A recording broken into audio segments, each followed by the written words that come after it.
Pour vos portails et garde-corps, faites le choix de Finalu Clos 2000. Votre spécialiste depuis plus de 25 ans, zone artisanale de la tannerie à Ancerville. Contactez-nous pour vos études et rénovations 03 29 75 22 25 ou sur clos2000.fr. Ouvert du lundi au vendredi et le samedi sur rendez-vous.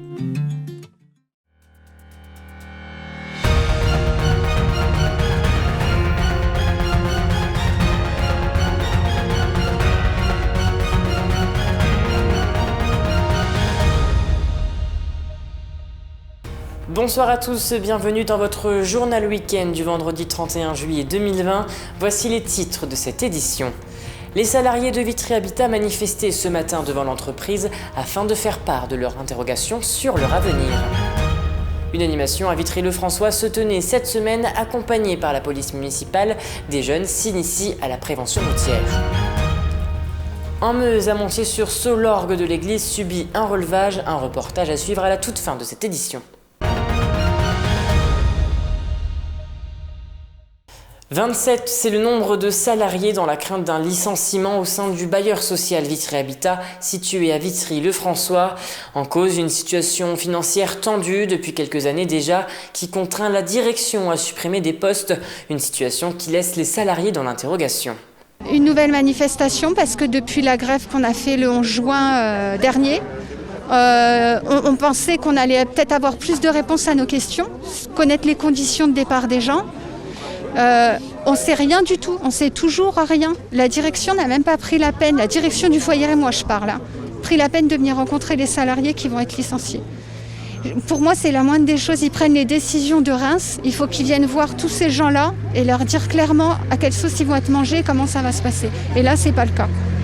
Donc là ils sont là, ils sortent même pas au devant des gens, on n'est pas des sauvages, on ne va pas les agresser, mais c'est au moins dire les choses. Il y a des gens qui sont dans un stress pas possible.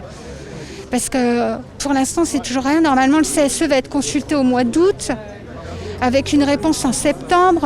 C'est hyper long et il n'y a rien de concret, rien. Arrivé à un moment, c'est long, ça fait des années qu'on se bat au CE. Et maintenant qu'on est moins de 50, on a les mains liées parce qu'on n'a plus de budget, on ne peut plus prendre d'experts, on n'a plus le regard sur les bilans, sur rien du tout. Et se battre comme ça, c'est le pot de terre contre le pot de fer en fait. Et là que Maître Brun arrive, il va un peu nous porter en fait. Parce que là c'est usant, c'est fatigant quoi. Et en pleine crise après Covid, là, j'ai peur qu'il y en ait qui se retrouvent et qui ne retrouvent pas de boulot, quoi. Et justement, pour les aider dans cette lutte et avoir des réponses concrètes, l'avocat Maître Brun a été sollicité par les salariés.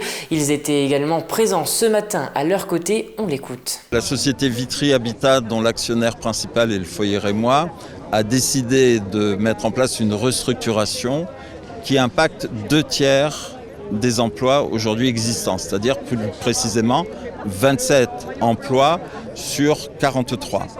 C'est quelque chose de grave parce que il n'y a pas d'obligation de faire un plan de sauvegarde de l'emploi. Donc, première peine pour les salariés, l'employeur n'est pas obligé de présenter un plan de sauvegarde de l'emploi pour donner de l'espoir à ses salariés en termes de repositionnement professionnel, soit dans le groupe, soit à l'extérieur du groupe. Deuxième chose, il faut avoir un motif économique. Le motif économique, c'est les difficultés de la société Vitry Habitat qui sont récurrentes depuis plus de 10 ans. L'entreprise est un gouffre financier, bien évidemment. Mais pourquoi ? Est-ce que c'est la faute de ces travailleurs ? Non. C'est-à-dire qu'il y a eu des investissements douteux, hasardeux de la part de Vitry Habitat, nombreux, qui ont conduit quasiment à la faillite de cette entreprise. C'est d'une gravité sans nom, bien évidemment. Mais on ne peut pas demander aux salariés aujourd'hui de payer cette addition-là. C'est scandaleux.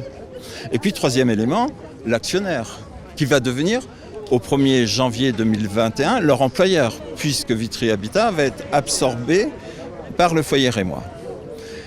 La loi prévoit, depuis 1928, le transfert de tous les contrats de travail. Pas de 17 sur 43, de tous les contrats de travail. Le foyer Rémois n'a pas le droit aujourd'hui d'annoncer la suppression de 2/3 des emplois alors qu'il va devenir l'employeur. Parce que sinon, c'est contourner la règle de droit qui existe depuis si longtemps. Ça s'appelle une fraude.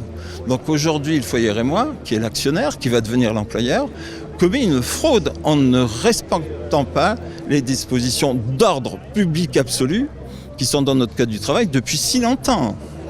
voyez, hein, on s'assoit dessus. Donc ça, c'est absolument pas recevable pour nous. Non loin de là, avant une rencontre avec le personnel, le président du directoire du Foyer Rémois, actionnaire et repreneur de Vitry Habitat, nous explique sa vision de la situation qu'il indique encore en mouvement jusqu'au dépôt du plan de licenciement dans 15 jours. Écoutez ses propos recueillis au micro d'Antoine Regnault. Vraiment, vous allez perdre des locataires. Vous cherchez des locataires, mais en fait, vous nous licenciez, vous allez perdre des locataires.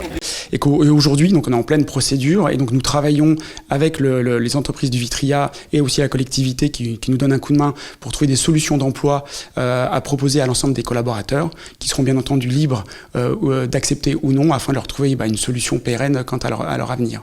Donc aujourd'hui, c'est un travail de longue haleine, c'est pour ça qu'on est en plein dedans, parce qu'on a annoncé les choses très tôt, parce qu'on voulait pas prendre les gens à revers et donc on leur a tout expliqué la situation.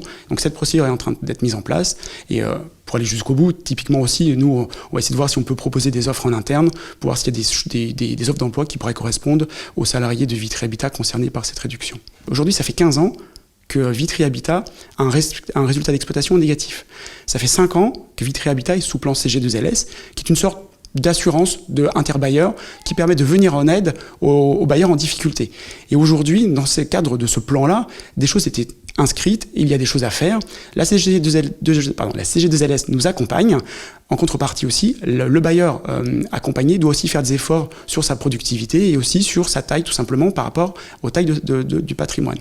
Ce qu'il ne faut pas oublier, si vous êtes du Vitria, on détruit aujourd'hui, on travaille beaucoup sur le secteur du Hamois, on réduit drastiquement le territoire et le nombre de logements gérés par Vitry Habitat d'une fête d'une grande vacance et parce que aussi le contexte du Vitria, de mémoire, en 10 ans, la population est passée de 15 000 à 12 000 habitants, donc il y a aussi moins de demande, donc on est obligé de s'adapter. Le reproche qu'on pourrait peut-être faire, c'est un peu dommage d'en arriver là. Si les choses avaient été peut-être faites au fil de l'eau, peut-être qu'on serait peut-être un peu mieux organisé et on n'aurait pas cette situation qui, je comprends, est un peu difficile pour les collaborateurs. Je ne peux pas vous dire l'inverse. Restons à Vitry-le-François et allons du côté du centre-ville. Une animation à destination des jeunes se tenait ces derniers jours sur la place de la Halle. Il s'agit d'une initiation à la trottinette électrique. Cet engin en design original rassemble à lui seul plusieurs critères, avancées technologiques et environnementales, utilisées à Vitry dans le cadre de la prévention routière. De quoi lier l'utile à l'agréable, regardez. Munis d'un casque et d'une trottinette électrique, ces jeunes Vitrias s'apprêtent à circuler sur ce parcours spécialement aménagé sur la place de la Halle. Stop, sens interdit ou encore céder le passage, différents panneaux de signalisation sont installés pour initier les jeunes au code de la sécurité routière. À l'origine de cette initiation, Cécile Parnizani, la responsable des animations. C'est venu en discutant toutes les deux avec l'adjointe à la culture Anna Réolon. Et on s'est dit qu'est-ce qu'on pouvait mettre en place avec cette trottinette-là. Donc on est parti sur la semaine pour les enfants. Et ce week-end, samedi, dimanche, on fait des sorties découvertes d'1 heure pour les gens de plus de 16 ans. Mais ces trottinettes électriques sont particulières. En effet, elles contiennent 2 moteurs cachés dans les roues. Ils sont alimentés à l'aide d'une batterie que l'on porte dans un sac à dos. Les trottinettes électriques sont bridées de manière à ne pas aller non plus trop vite et respecter la sécurité pour tous. Cette activité est très appréciée par les adolescents, curieux de venir essayer cet engin. C'est parce qu'en fait, à cause du corona, je m'ennuie un peu. Du coup, je me suis un peu baladée sur Internet et j'ai vu des activités et j'ai demandé à ma mère de m'inscrire. Pour passer le temps, quoi. Parce qu'il n'y a rien à faire. Du coup, ils font des bonnes activités. Pour essayer, pour le plaisir et puis pour apprendre des nouvelles performances par rapport aux trottinettes. Pour la responsable des animations, cette première activité semble réussie, à en croire l'affluence. Donc on en est très satisfaits, les enfants en sont également satisfaits, certains demandent même à en refaire un peu plus tard dans la journée, donc non. Et encore tout à l'heure, un jeune nous a dit « Oh, c'est bien votre animation, madame !» Voilà, ça fait plaisir. Ce week-end, une balade est organisée en plein cœur de Vitry-le-François pour les adultes, afin qu'ils puissent eux aussi prendre la main sur cette trottinette électrique. Dans la Meuse, à Montier-sur-Sault, l'orgue de l'église de la commune est actuellement en relevage, une opération nécessaire pour lui redonner un second souffle. Et vous le verrez, cet orgue a une particularité. Construit en 1903 par Didier Van Caster, cet orgue surplombe l'église Saint-Pierre-aux-Liens à Montier-sur-Sault. Et il faut le dire, cet instrument a une particularité bien à lui. On ne voit pas de de buffet. Donc le buffet, c'est, vous voyez, dans chaque église où on a un orgue, on voit en principe les tuyaux, alors que là, on n'en a pas. Donc tous les tuyaux, là, ils sont cachés dans les voûtes et dans une grosse boîte qu'on appelle la boîte expressive. Cet orgue se compose de 15 jeux répartis sur 2 claviers de 56 notes avec un pédalier de 30 notes. Depuis ces dernières semaines, l'instrument subit un relevage, c'est-à-dire une remise en état. Ça consiste à enlever tous les tuyaux, donc à les dépoussiérer, à réparer ou à changer les pièces qui sont trop usées. Accords douteux ou encore soufflets percés, toutes ces tâches sont réalisées par le Hollandais Nico van Duren, un spécialiste en la matière puisqu'il est facteur d'orgue. En 2017, ils sont venus à Morlaix faire des travaux de même acabit. Nous avions décidé que ce seraient eux qui viendraient